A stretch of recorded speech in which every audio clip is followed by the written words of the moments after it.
Fala pessoal, sejam muito bem-vindos ao Escuta Aí, o podcast oficial do canal Aprende Aí.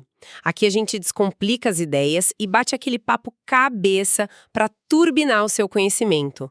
Puxa a cadeira, coloca o fone e bora começar. Isso aí. Então, hoje a nossa investigação foca em algo que, olha, tem o potencial absoluto de reescrever a história da tecnologia. Com certeza. Porque há décadas, quando a gente pensa em ligar um computador, a nossa mente quase automaticamente visualiza o quê? A tela inicial do Windows. Exato. Ou do macOS para uma parcela de quem nos ouve. Pois é uma dominância de mercado tão profunda que parece até uma lei da natureza, sabe? Algo inabalável, que ditou as regras de como gerações inteiras trabalham, como jogam, programam e se comunicam. Mas os rumores fortíssimos que vamos investigar no mergulho de hoje sugerem que esse império pode estar enfrentando a sua primeira ameaça existencial real. E que ameaça, hein? Estamos falando do Aluminum OS. É um projeto super secreto do Google, com um suposto lançamento já engatilhado para 2026. E a promessa aqui não é só uma nova camada de tinta na tela, uma atualização visual bonitinha, não. Não, de forma alguma. É um sistema operacional que promete mudar todas as regras do jogo e da nossa interação com as máquinas. Exatamente.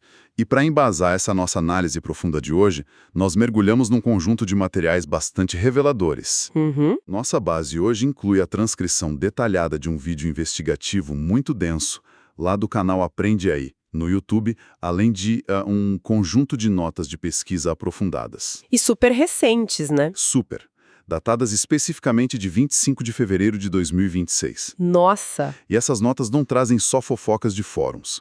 Elas compilam vazamentos de arquitetura de software, movimentações reais na cadeia de suprimentos de hardware e projeções de mercado. Mostram o que realmente constitui esse novo sistema. Sim. O que esses documentos nos mostram é o desenho de uma estratégia colossal. O Google visa aproveitar uma janela de oportunidade única na computação pessoal. Certo, vamos desempacotar isso, porque a primeira coisa que me chamou a atenção nas nossas fontes é a ênfase no que o Aluminium OS definitivamente não é. Bem lembrado. As notas deixam muito claro que não estamos falando de, pegar o Chrome OS, colocar um novo papel de parede e adicionar um botão de chat mais inteligente ali no canto. Seria muito fácil, né? Seria. E também não é só uma versão esticada do Android adaptada para rodar em monitores grandes com teclado e mouse. A ambição aqui é monumental. É um sistema construído absolutamente do zero. E o grande diferencial, o DNA desse projeto mesmo, é ter a inteligência artificial não como um enfeite de luxo, mas como o alicerce central. O que é fascinante aqui é o contraste gritante de paradigmas entre as gigantes da tecnologia. Sim, total. Nossas notas detalham essa diferença de forma muito cirúrgica, sabe? Hoje, quando a gente olha para a atual abordagem da Microsoft com Windows, vemos o que os documentos chamam de um sistema com IA. Um sistema com IA. Guarda bem isso. Exato. Ferramentas como o Copilot, por exemplo, elas são adicionadas por cima de uma estrutura que já existe há décadas. É tipo puxar um anexo numa casa antiga. Boa analogia. A inteligência artificial funciona como um aplicativo extra, muitas vezes, colocado na frente de quem usa como uma espécie de protagonista forçado, sabe? Sempre pedindo atenção. Isso, fica ali piscando, pedindo atenção. Já a visão do Google para o Aluminium OS parte do extremo oposto. Eles prometem entregar um sistema de IA. De IA. A inteligência, neste caso o Gemini, não é uma janela lateral que se abre para responder perguntas. Ela está embutida diretamente no kernel. E aqui vale a pena a gente elevar um pouco o nível da discussão técnica, porque quem nos ouve sabe que falar de kernel é falar da fundação mais crítica de um sistema operacional, né? É o coração do sistema. Exatamente. Ao colocar o Gemini no nível do kernel, não estamos falando de um chatbot flutuando na tela. A gente está dizendo que a IA passa a gerenciar a alocação de memória RAM, a distribuição dos ciclos da CPU, o I/O de disco em tempo real. O Gemini passa a entender o hardware e o comportamento humano de forma totalmente invisível. ele age nos bastidores. E o documento traz um exemplo prático dessa sutil invisibilidade que ilustra muito bem essa mudança de lógica. Ah, o exemplo da rotina. Eu achei incrível. Pois é, pensemos nas rotinas matinais de qualquer pessoa que trabalha no computador. Digamos que a primeira coisa feita ao sentar na mesa seja abrir o cliente de e-mail corporativo, carregar uma planilha super pesada e abrir um site de notícias específico. Todo mundo tem um virtual desses, né? Todo mundo tem. E o Aluminium OS, operando ali nas engrenagens mais fundas do sistema, percebe e aprende esse fluxo de trabalho diário. Ele mapeia tudo. Mapeia.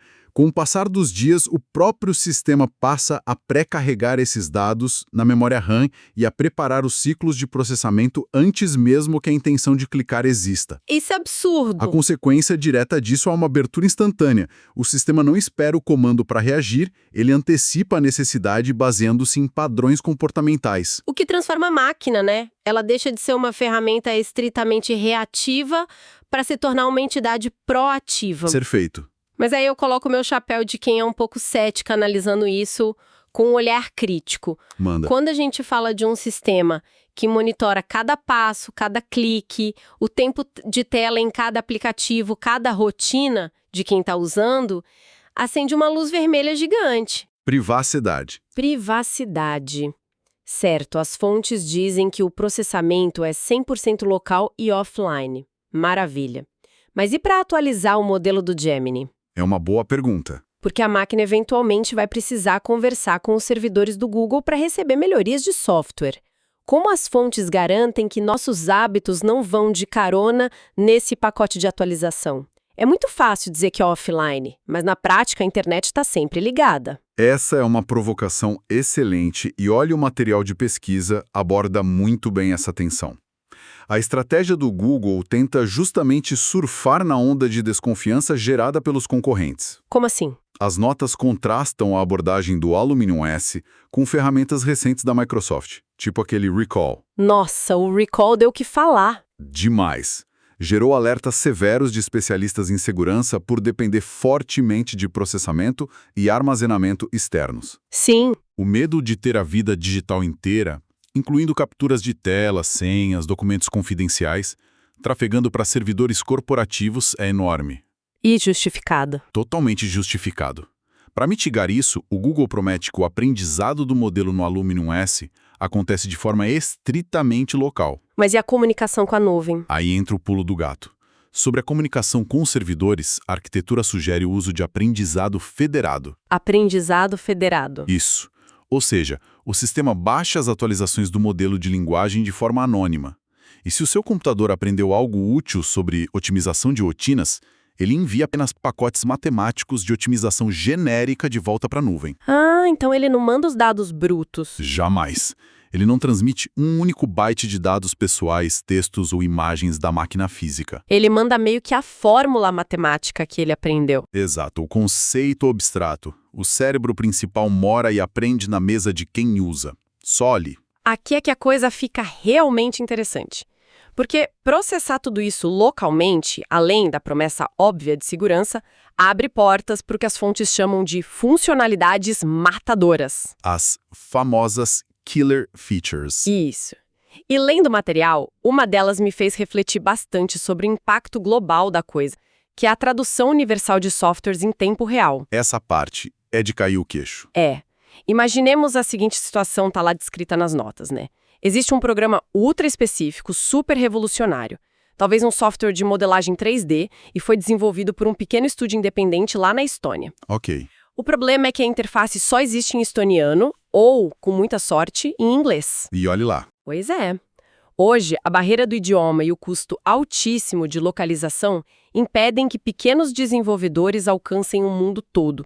Mas, com Aluminium OS, a promessa é que com um único clique, o sistema traduz toda a interface desse programa para o português, para o russo, mandarim ou qualquer outra língua. E o detalhe técnico que agrava o impacto disso, e as notas batem muito nessa tecla, é que não estamos falando só de uma sobreposição de texto como acontece nas páginas da web hoje. Tipo o Google Tradutor no Chrome? Exato. Não é só jogar uma camada de texto por cima. O material enfatiza que a IA consegue traduzir e reconstruir a arquitetura visual do software em tempo real. Nossa. Menos suspensos, botões de ação, caixas de diálogo complexas, tudo isso adaptado para que a nova língua caiba perfeitamente no espaço visual. Porque às vezes a palavra em alemão tem o triplo do tamanho da palavra em inglês, né? Exatamente, o botão precisa redimensionar. E o ponto central aqui é a compreensão de contexto. Traduções literais em ambientes de software costumam ser desastrosas. Sim. Pegue a palavra file em inglês, por exemplo. Ela pode significar arquivo, no menu de salvar, ou lixa, num software de marcenaria, ou arquivar, como um verbo de ação. Que confusão que dá isso. Dá muita confusão. Mas como a IA do Google estaria rodando no núcleo, no kernel, e entendendo o propósito daquele aplicativo inteiro, ela escolhe a tradução baseada no contexto operacional. Ela sabe que você está num app de marcenaria. Exato, evitando aquelas bizarrices linguísticas que quebram a usabilidade. Parando para pensar, as implicações disso para o mercado global de software são absurdas. São. Um desenvolvedor que lança uma ferramenta super útil na garagem de casa, de repente tem um mundo inteiro como cliente instantâneo. E sem gastar um centavo com equipes de localização. É uma democratização brutal do acesso a ferramentas. Brutal. E as inovações listadas não param por aí, não. Outro recurso que as notas dissecam é a chamada busca ninja. Ah, a busca ninja. A gente já se acostumou a procurar palavras dentro de arquivos de texto, planilhas, títulos de PDFs. Isso é o arroz com feijão da computação há, 30 anos. Mas o Anumo MeOS propõe uma quebra de paradigma na indexação. Segundo os rumores, vai ser possível digitar uma frase complexa na barra de busca e o sistema varre o disco rígido para achar o momento exato, tipo o segundo exato, em que aquela frase foi dita dentro de um arquivo de áudio ou de um vídeo pesado salvo localmente. Se conectarmos isso ao panorama geral, percebemos que há uma mudança na própria natureza de como armazenamos informações. Como assim? Hoje, buscar dados multimídia exige que a pessoa lembre da data, ou da pasta, ou do nome exato do arquivo. E a gente nunca lembra. A gente nunca lembra. Com a busca ninja, baseada em IA, rodando nativamente, acaba aquela tortura de arrastar a barra de progresso de um vídeo de 2 horas. Sabe aquela reunião do Zoom gravada? Nossa, tentando achar os 2 minutos onde falaram sobre o orçamento do projeto. É horrível, exato. E ao fazer isso sem depender de APIs pagas na nuvem, ou de conexões instáveis com a internet para transcrever os áudios, operando só com a velocidade do hardware local, o computador transcende a sua função de mero processador de tarefas. Ele vira outra coisa. Ele se transforma numa verdadeira, rápida e confiável extensão da nossa memória biológica. Que profundo isso. É um banco de dados pessoal onde é possível recuperar qualquer lembrança digital em frações de segundo. Mas vamos dar um passo atrás. Vamos. E vamos ser um pouco céticos, porque a teoria é sempre linda nas planilhas de desenvolvimento. Tudo isso soa fantástico, maravilhoso. Mas do outro lado do campo de batalha está ele, o Windows. O gigante. O gigante. A hegemonia da Microsoft não foi construída por acaso e não se mantém só por costume. É uma fortaleza de mercado com alicerces profundos. Com certeza. O Windows está entranhado no maquinário das escolas, nos servidores dos escritórios corporativos, nas casas de bilhões de pessoas. Historicamente, a gente já viu sistemas excelentes, tipo diversas distribuições de Linux para desktop, tentarem conquistar o usuário comum e falharem miseravelmente. Sim, várias vezes. E por que falharam? Porque não rodavam os softwares proprietários essenciais. E principalmente não rodavam os jogos populares. Ponto-chave. Então, como exatamente o Google planeja não cometer esse mesmo erro e invadir esse império de forma viável? Olha, a análise desse obstáculo nas notas é talvez a parte mais estratégica de todo o vazamento. As nossas fontes indicam que o Google aprendeu perfeitamente a lição dos fracassos do passado. Tomara, né? A estratégia não é tentar convencer pequenos nichos primeiro. O plano é realizar um ataque direto e frontal ao teste de estresse definitivo de qualquer sistema operacional, o mercado de games de alta performance. Mirar nos gamers pesados. Sim. Historicamente, quem controla os computadores capazes de rodar os jogos mais pesados acaba ditando o padrão para o hardware de consumo geral. Faz sentido. Porque o público gamer é o mais exigente e o que mais movimenta dinheiro em inovação de peças. O Windows reinou de forma inquestionável nesse segmento por causa do DirectX e daquele suporte insubstituível. Sim. Para quebrar isso, o Aluminium OS planeja oferecer compatibilidade total e altíssima performance desde o primeiro dia de lançamento, dia 1. E isso é absolutamente vital. A maior fricção na hora de trocar de sistema operacional é o pânico de perder acesso aos programas e aos jogos favoritos. Com certeza. Se a transição exigir gambiarras, emuladores lentos, perda de taxa de quadros, a massa de consumidores simplesmente não vai migrar. O Google parece ter mapeado isso milimetricamente. Mapeou. Porque, segundo as informações de fevereiro de 2026, a promessa é de um suporte nativo e imediato, não só aos processadores que dominam o mercado há décadas, tipo as arquiteturas x86 da Intel e da AMD, mas também um suporte super robusto para a arquitetura ARM. E esse detalhe do ARM é o grande pulo do gato. Ah, sem dúvida. É a mesma arquitetura que a Apple já provou ser o futuro da eficiência energética nos desktops, né? Exatamente. O Google quer capitalizar em cima dessa transição de arquitetura de processadores, que já está acontecendo, para enfiar um novo sistema operacional no meio dessa confusão produtiva. Aproveitar a maré. Sem dúvida. Essa transição de hardware é a janela de oportunidade perfeita.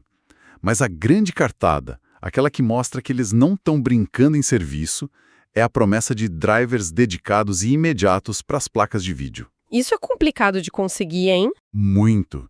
Um sistema operacional pode ter o kernel mais inteligente já desenhado na engenharia de software, mas se os drivers de vídeo da NVIDIA, da AMD, da Intel não estiverem conversando de forma perfeita e otimizada com o sistema, os jogos de última geração vão engasgar. Vão engasgar, os softwares de renderização 3D vão travar, vai ser um caos. Vai ser um caos. Ao supostamente garantir parcerias para otimização nativa logo no lançamento, a mensagem enviada ao mercado é claríssima. O Aluminium OS é uma plataforma robusta pronta para aguentar as tarefas computacionais mais estressantes desde o minuto zero. E essa movimentação de bastidores não está restrita só às fabricantes de chips de vídeo, não. Não mesmo. Os rumores apontam que a indústria de montagem de hardware inteira já está respirando esse projeto. Gigantes absolutas do mercado, nomes colossais como HP, Lenovo, Dell e Samsung já estariam completamente alinhadas e desenvolvendo protótipos em conjunto. Isso é gigantesco. É. Ter essas fabricantes na linha de frente significa que o sistema não vai depender de instalações complexas feitas por entusiastas através de pendrives. Ninguém quer fazer isso. Ninguém quer formatar o PC com pendrive. Ele já nascerá pré-instalado. Vão ter prateleiras cheias de opções de notebooks e desktops reluzentes nas maiores redes de varejo do mundo, já com o sistema. E é nesse ponto específico que a estratégia do Google revela sua face mais agressiva e transformadora. As notas destacam uma exigência de hardware fundamental imposta pelo Google para as máquinas que quiserem rodar as versões premium do Aluminium OS. Que é? A presença obrigatória de uma NPU de alta capacidade. Para dar um pouco de contexto para quem nos ouve, a gente está falando da unidade de processamento neural. Isso. Se a gente fosse usar uma analogia do mundo corporativo, se o processador principal, a CPU, é o gerente geral da empresa, e a placa de vídeo, a GPU, é o gigantesco departamento de arte gráfica e renderização, a NPU atua como aquele tradutor simultâneo ultra rápido que trabalha em frações de milissegundos, decodificando e processando redes neurais, sem atrapalhar o fluxo de trabalho do resto do escritório. Excelente analogia. Não se trata mais de usar a CPU ou a placa de vídeo para quebrar um galho fazendo cálculos de inteligência artificial por força bruta, né? Que consome muita energia, esquenta a máquina. Gera calor desnecessário, gasta bateria do notebook. A exigência é que as máquinas tenham esse chip dedicado desenhado átomo por átomo exclusivamente para rodar modelos matemáticos de IA localmente. Uau! Ao impor essa regra nas categorias premium, o Google efetivamente força a mão de toda a indústria global. Eles ditam a regra do jogo. Ditam. Fabricantes de silício e montadoras são obrigados a adaptar suas linhas de montagem para incluir esses cérebros dedicados em grande escala, garantindo que a base física de computadores ao redor do mundo esteja pronta para o futuro offline, rápido e seguro que eles projetaram. Então, o que tudo isso significa? Temos no papel uma tecnologia de ponta, uma mudança profunda de arquitetura com o Gemini no kernel, alianças pesadíssimas com fabricantes de hardware e uma estratégia aparentemente sólida para atacar o mercado mais difícil de todos, que é o de games. Sim. O caminho para derrubar o Windows está completamente livre e pavimentado, certo? Será? Bem, o mundo real da tecnologia é bem mais cruel. Muito mais. E o próprio material de pesquisa joga um balde de água fria mais do que necessário nas expectativas muito otimistas, aponta que o nível de ceticismo do mercado corporativo e dos entusiastas é gigantesco. E sejamos francos, plenamente justificado. De fato, a parte final dos documentos foca nos obstáculos. E o desafio aqui transcende em muito a engenharia de software brilhante. Com certeza. As fontes delineiam duas barreiras colossais. A primeira delas é a força do hábito. Nossa, o hábito humano é terrível de mudar. É a coisa mais difícil. O domínio ininterrupto do Windows e do macOS estabeleceu o que a gente pode chamar de memória muscular coletiva. Quem usa computadores hoje sabe quase de olhos fechados onde fica o botão iniciar. Como explorador de arquivos, organiza as pastas, os atalhos de teclado. E até como lidar com as telas azuis. Todo mundo sabe o que fazer na tela azul. Pois é. Mudar o sistema operacional principal não é uma decisão leve como trocar o Google Chrome pelo Firefox. É pedir para a pessoa reaprender a interagir com sua principal ferramenta de sustento e lazer. Quebrar a barreira desse conforto, mesmo que o atual ambiente seja cheio de defeitos históricos, exige um esforço colossal de persuasão. E a segunda barreira, que as notas abordam sem meias palavras, é o famoso elefante na sala. Ao elefante. É impossível discutir um projeto imenso e ambicioso do Google sem esbarrar no histórico infame da empresa, né? Infelizmente. Tem um padrão de comportamento quase cruel deles de lançar projetos revolucionários, fazer as pessoas investirem tempo e dinheiro neles e depois simplesmente puxar o plug da tomada. Sem dó nem piedade. Sem dó. E enviam tudo para o já folclórico cemitério do Google. O documento cita exemplos que ainda funcionam como gatilho para muita gente da nossa área.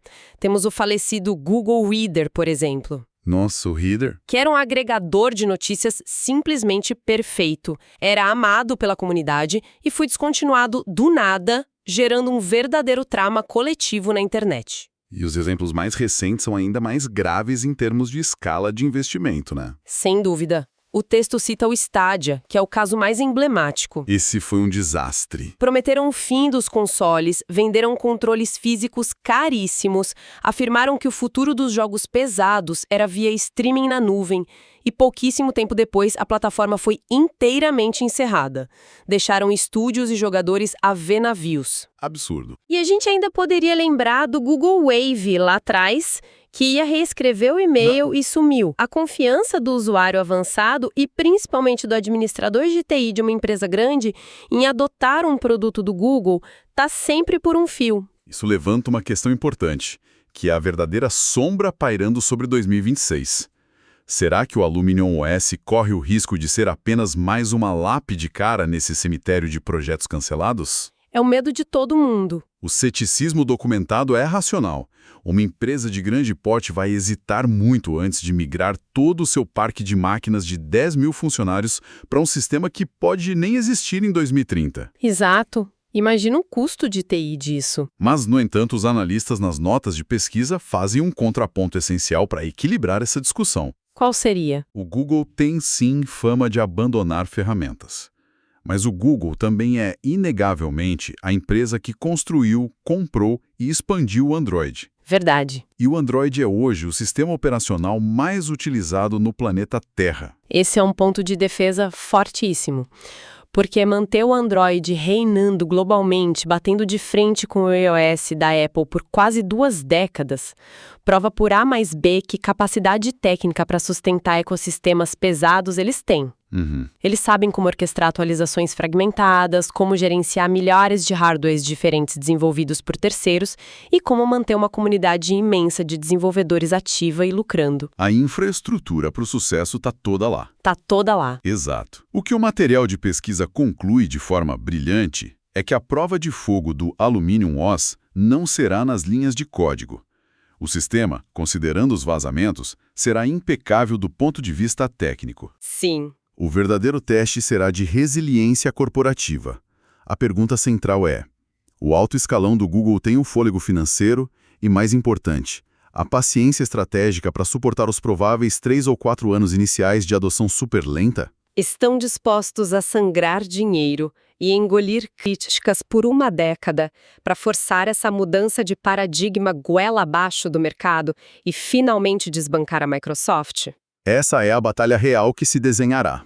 Encaminhando o nosso mergulho de hoje para a reta final, o que a análise de todas essas fontes consolidadas nos mostra é que o horizonte de 2026 está se configurando como um divisor de águas histórico na linha do tempo da computação. Sem a menor dúvida. Se o Aluminium OS entregar a metade do que esses documentos vazados prometem, com uma inteligência onipresente embutida profundamente no kernel, processamento local ágil e um ataque preciso ao calcanhar de Aquiles do mercado, a interface dos nossos computadores vai mudar radicalmente. Vai ser outra era. A gente vai deixar para trás a era em que fomos meros operadores de máquinas reativas, para entrar numa fase em que trabalharemos ao lado de assistentes digitais proativos, invisíveis e altamente antecipatórios. E diante da magnitude de toda essa revolução técnica detalhada nas nossas fontes de pesquisa, fica uma reflexão muito mais filosófica e comportamental para quem nos ouve pensar a respeito depois que esta investigação terminar. Olha! Se o sistema operacional do futuro próximo vai antecipar absolutamente todas as nossas rotinas diárias,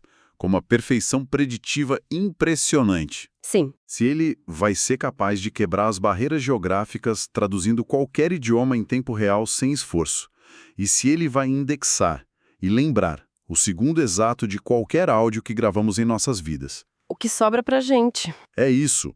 O que acontecerá com a nossa própria capacidade cognitiva a longo prazo? Nossa. Será que, ao delegar nossa memória orgânica, nosso esforço ativo de aprendizado de idiomas e a nossa organização mental diária de forma tão profunda por invisível kernel de um computador, não corremos o enorme risco de deixar o nosso próprio cérebro perigosamente preguiçoso? Fica o questionamento profundo sobre o verdadeiro preço oculto do conforto tecnológico absoluto. E aí, curtiu o papo de hoje? Então não deixa essa ideia morrer, já esmaga esse botão de like, se inscreve no Aprende Aí e ativa o sininho para não perder nada. Vem aprender com a gente e até o próximo episódio.